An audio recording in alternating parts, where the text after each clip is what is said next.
Let's see how can we create standard dates from ISO date. I'll just use shortcut key Control R to copy the text from right side and change the name to standard date.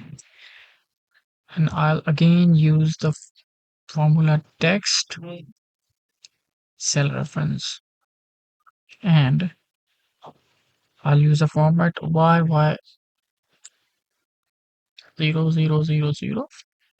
and two character for month and two character for dates. Close commas, close parentheses, and press enter. I see. And spell down. That's how you can create standard dates from ISO date.